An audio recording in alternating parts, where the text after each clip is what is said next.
Welcome to Created Healthy. I'm Dawn Combs. It's a common idea that God gave us everything we need in nature, but do we believe it enough to walk that out in truth? Often the very same people who say this go looking for answers on how to use food and medicine from man-made sources.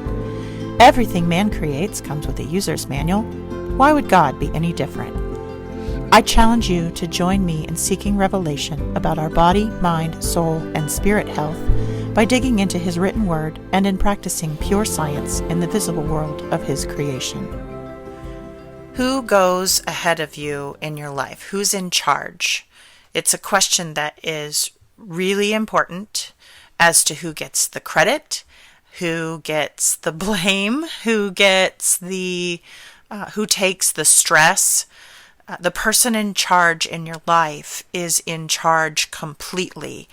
And it's the place that I think most of us fail because of our pride. I think we often switch this position up based on what's comfortable for us or what our pride says we want it to be. And Gideon is he's a great story to tell, to dive into, to really try to get this down. I'm in Judges 7 through 10.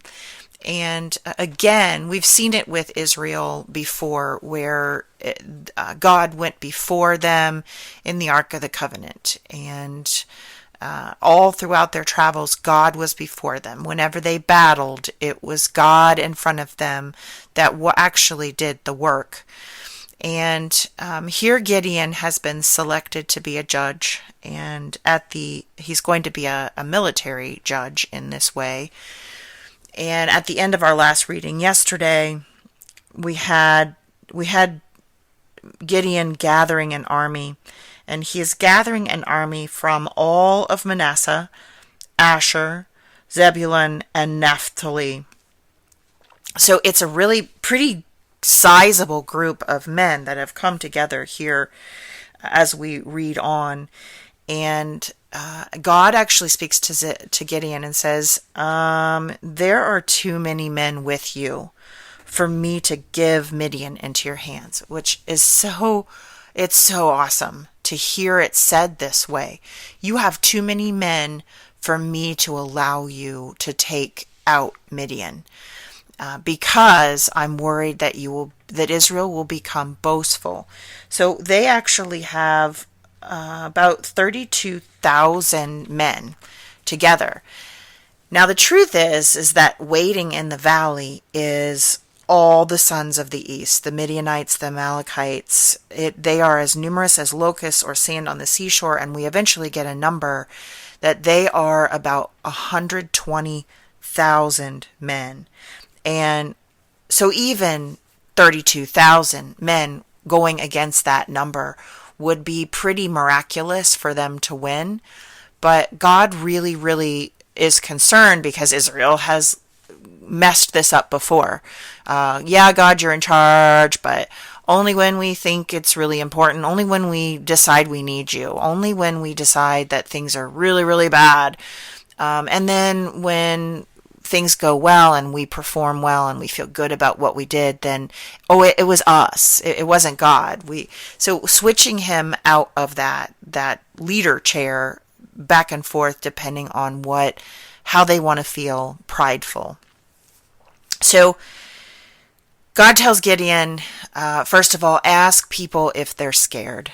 And that eliminates 22,000 men out of the fighting, because they're looking down into the valley and they see this vast army. So 22,000 go home because they're scared, and that's 10,000. And God says, yeah, there's still too many men for me to allow you to take Midian. It wasn't the question of how many men can I get you so that you will be successful. It's how many men will I allow you to take up against this force while I actually do. I'm going to do it. But I'm going to have you go so that you're there and you're witness to it and that you are taking part in it. But I need you to be so few that you realize that it's not you, and that you will go back and give the glory to me. This is so important for us to understand in our lives, and the things that we are accomplishing, the things that we are out there in the world doing. We need to know who's really in the leader chair. Is it us or is it God? And are we swapping that chair? So the next thing God says, well, 10,000 is too much. So I want you to take them down to the edge of the water, and the men that lap like a dog, separate them out against the men that pick up the water in their hand and drink. And it turns out that only 300 men lean over against the water and lap like a dog. And those are the men that he says, okay, there's 300 men. That's who you've got. So now we're going to have Gideon with 300 fighting men. And they weren't chosen because they were the strongest or the best at throwing a spear or the best at swordplay. They were chosen because they lapped up water like a dog. 300 men. And they're going to go up against a force of 120,000. That's pretty. You've got to know that you are putting God out ahead of you, marching into battle that way. And the 300 that remain, they know they're courageous, and they know that they are few, so they are clearly leaning on God here. They're clearly trusting that Gideon is communicating with God, and they go down into the valley. And they win. And there are some other things that happen as we go along. Gideon has some interactions with a few cities that refuse to choose one way or the other, whether they're supporting Gideon or whether they're going to support the Midianites. They don't want to side with anybody. And he goes back through. He promises that he's going to go back through and make them suffer, and he does. Gideon kills the leaders of the Midianites, and all of that goes well. And here we have the first request from Israel for a king. They've seen it in all of the other tribes around them. The Canaanites had kings, the Midianites, all of the people that they are being sent against have kings on earth. And Gideon says, no, I just went through this. I talked to the angel of the Lord. I took 300 men against 120,001. We need to have God in the place as ruler. So I'm certainly not going to step up as a ruler against over all of you. That should be God. Gideon knows firmly who is in charge in his life and who should be in charge in their over their tribe, over the promised land. So he is a ruler in that he is a judge. And he remains a judge, and it says that the land was undisturbed for 40 years. Gideon has 70 sons. Along comes Abimelech and out of Shechem, and kills all of Gideon's other sons. Abimelech is a son from a concubine of Gideon's in Shechem. And he kills all the other sons except for Jotham, the youngest son. He hides and he escapes the slaughter. But this is how the people repay. They allow this slaughter of Gideon's family. They don't stand with him. They don't protect him. They don't honor him. They forget all the things that he has done. And they don't have God out in front anymore. Jotham, interestingly, as Abimelech wants to be a king. So he wants to be a king on earth, and he wants to fill that slot. And Jotham goes and stands on Mount Gerizim, which you should remember from, it's the mountain from Deuteronomy that the Israelites stood on. Remember, they stood on two mountains. One was a curse mountain and one was a blessing mountain. He goes and stands on the blessing mountain, and he tells this story about trees that are trying to find a king. And the olive says, should I give up the fatness and all the things that is about me that honors God and men? To be a king? No. And the fig, they ask, shall I leave my sweetness and good fruit, which God loves? To be a king? Nope, that's not for me. The vine says, should I leave my new wine, which cheers God and men? No, I'm not up to it. And they go to a bramble, and the bramble says, all right, sure. Come on under. Come and take refuge in my shade. Now, these are trees that are talking to the bramble. And the bramble is low, and brambles don't get very high. They get up to maybe 5 feet tops.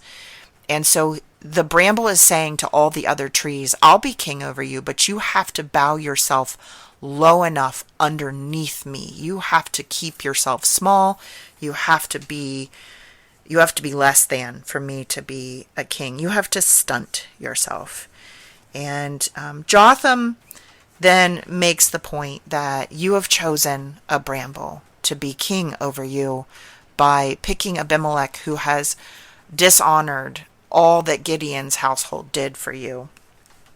And eventually it's going to burn you. It's going to burn him for what he did, and it's going to burn you because you are honoring it. You are supporting it.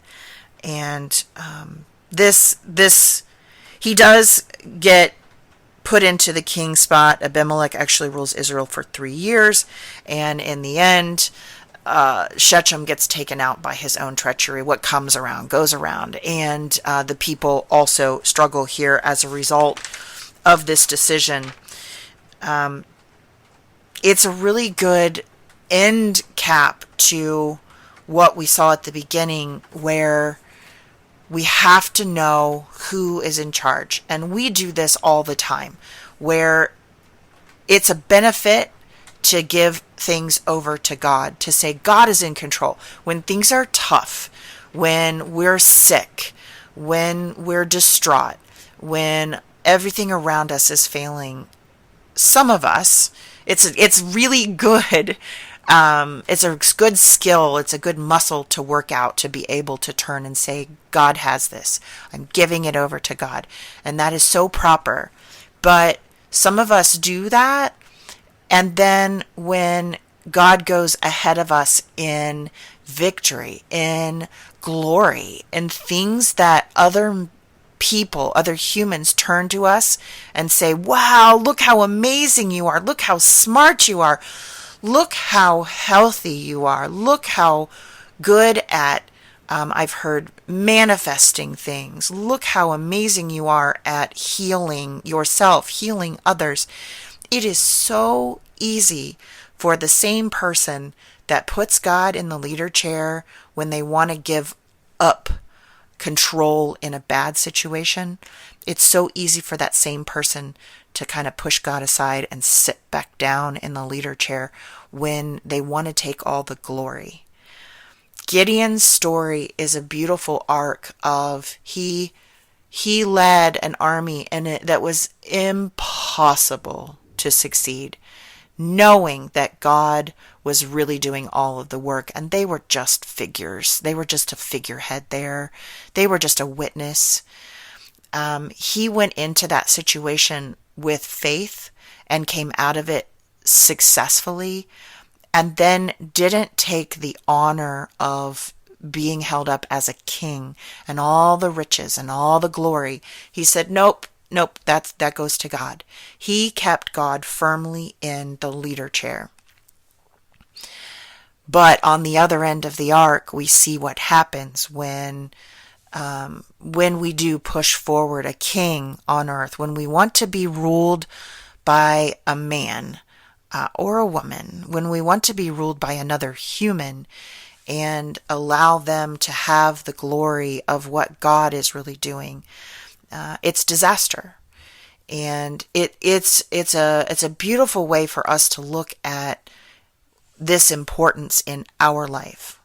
We must be able to give over when we are in trouble, when we are drowning, when we don't have two pennies to rub together, when our business is failing, when our health is failing, we must be able to give it over completely and surrender it to God and say, you're in charge, God. And whatever happens, I know that you are going to take care of it. It's one of the most amazing things that we have the ability as walking Christians to do, because stress is real. And when we give it up, we don't have to carry it. God is willing to carry it. But he also is supposed to carry the glory for when we succeed, when we are smart, when we are strong, when we do amazing things. It is because God is going before us. It is his victory. He has brought us there. He has developed us. He has put us in that position.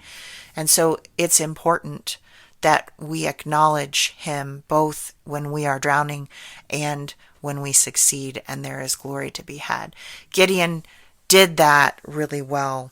And I think it's something that we need to really, for our full success, our full health, our full being able to live life to its fullness and in its fullest measure, it is an important lesson for us to learn.